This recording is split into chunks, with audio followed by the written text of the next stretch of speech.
Leaked chat logs reveal Black Basta Ransomware Group's inner workings. A massive cyber attack targets VPN devices using 2.1 million IPs. Ontario's RCMP dismantles major cyber fraud operations. And the Indiana Jones Jailbreak. This is Cybersecurity Today, and I'm your host, Jim Love. A significant leak of internal communications has exposed the clandestine operations of the Black Basta Ransomware Group, offering an unprecedented look into the strategies and internal dynamics of this cybercriminal organization. The leaked data comprises approximately 200,000 Russian-language messages exchanged between September 23 and September 2024. These messages were released by an individual using the pseudonym Exploit Whispers, who claimed the disclosure was in retaliation for Black Basta's attacks on Russian banking institutions. The logs provided detailed insights into the group's operational methods, including their use of malicious scripts, exploitation of Remote Desktop Protocol, or RDP, and virtual private networks, VPN services, for unauthorized access and social engineering tactics, such as impersonating IT departments to deceive employees. The internal communications also reveal the significant discord within Black Basta. Members frequently engaged in disputes over operational strategies, compensation, and leadership decisions. Notably, the group's leader, known by aliases such as Trump, faced criticism for unilateral decision-making and financial misconduct. The leader's decision to go after a Russian bank was widely criticized and hence led to this leak. One member described him bluntly. He's an idiot, of course. This internal turmoil appears to have impacted the group's activities. Reports indicate that Black Basta has been largely inactive since the beginning of 2025, with internal conflicts and technical challenges contributing to their decline. Some operators reported defrauding victims by accepting ransomware payments without providing functional decryption tools, further eroding trust within the cyber criminal community. To help facilitate analysis of the leaked data, threat intelligence firm Hudson Rock has developed Black Basta GPT, an AI chatbot that allows researchers to query the internal chats. The tool enables users to delve into the group's operations, tactics, financial transactions, and internal issues. I haven't had a lot of time to play with it yet, but it did answer a question about the dumbest things that anyone in the group had said. For cybersecurity professionals, this leak offers valuable intelligence on the operational tactics and vulnerabilities of ransomware groups like Black Basta. A colossal cyber attack is currently underway, with attackers employing approximately 2.8 million unique IP addresses to breach virtual private network devices or other networking hardware. This large-scale brute force attack aims to compromise devices from prominent vendors such as Palo Alto Networks, Ivanti, and SonicWall. The Shadow Server Foundation, a threat monitoring organization, reports that this campaign has been active since January of 2025. The attackers are primarily utilizing compromised routers and Internet of Things devices, including those from MikroTik, Huawei, Cisco, BOA, and ZTE, to execute the attacks. These devices have likely been infected with malware or accessed due to weak passwords. Notably, a significant portion of the malicious IP addresses originate from Brazil, with additional sources in Turkey, Russia, Argentina, Morocco, and Mexico. As most of you know, brute force attacks involve systematically attempting numerous username and password combinations to gain unauthorized access. But the scale and automation of the attack is huge and suggests the involvement of a vast botnet or residential proxy network, complicating efforts to identify and block malicious IPs. Chloe Mesdaghi, founder of Sustain Cyber, emphasized the severity.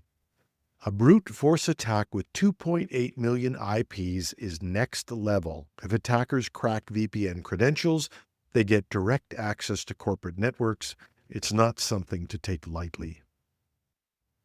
The implications of this attack are profound. Compromised VPNs and security appliances can serve as gateways for further network infiltration, data theft, or deployment of additional malware.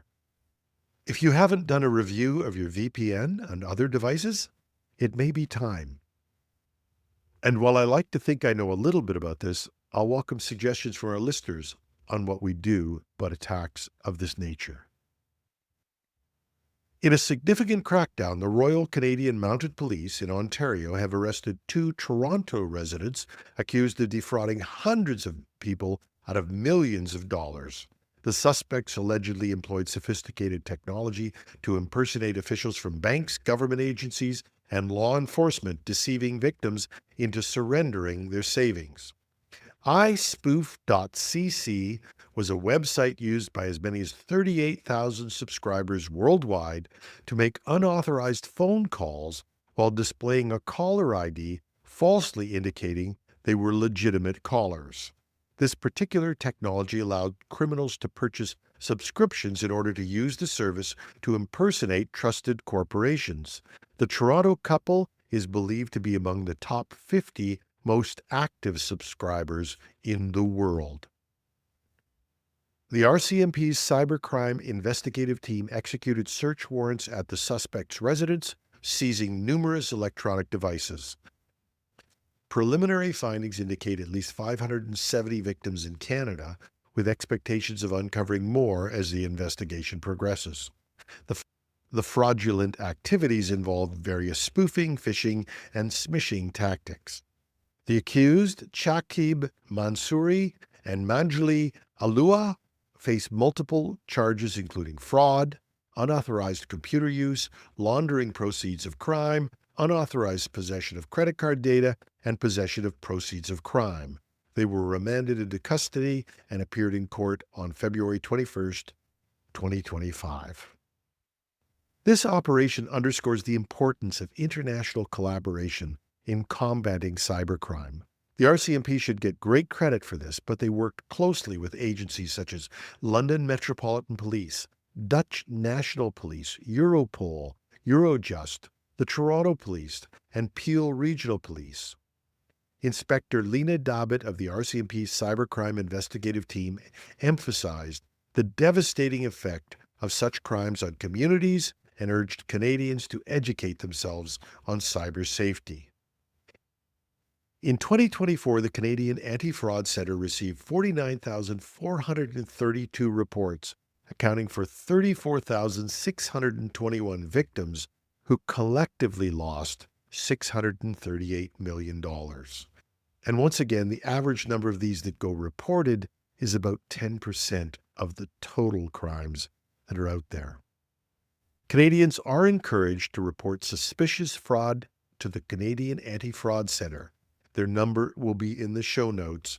You can write it down if you get a second, 1-888-495-8501.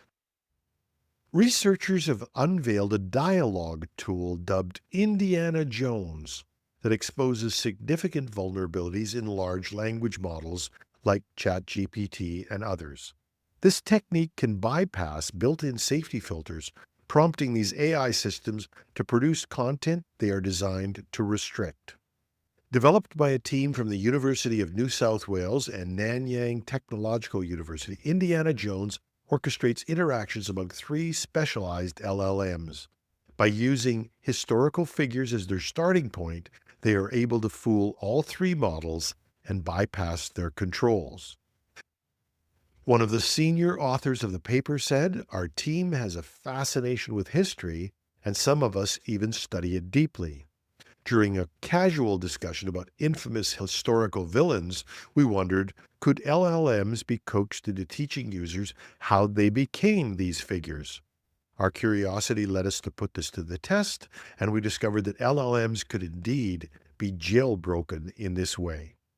Their system guides the models through 5 rounds of dialogue, extracting information that should remain inaccessible. For example, entering bank robber prompts discussions about historical figures, gradually refining details until they align with modern contexts. The approach highlights a critical issue. LLMs contain knowledge about malicious activities that can be extracted with the right prompts. As one of the researchers said, the key insights from our study is that successful jailbreak attacks exploit the fact that LLMs possess knowledge of malicious activities, knowledge they arguably shouldn't have learned in the first place. So this presents a challenge and an opportunity. For commercial uses, perhaps smaller expert models that have more limited training sets can circumvent at least part of the risk. But in larger public models, who gets to decide what we should and shouldn't be allowed to know about? Whether it's the Chinese removing Tiananmen Square or American governments telling me that transgender people don't exist, who do you trust as the guardian of truth? Nevertheless, the Indiana Jones method demonstrates that despite efforts to put guardrails around AI models to keep them from executing malicious commands, they are far too easy to circumvent.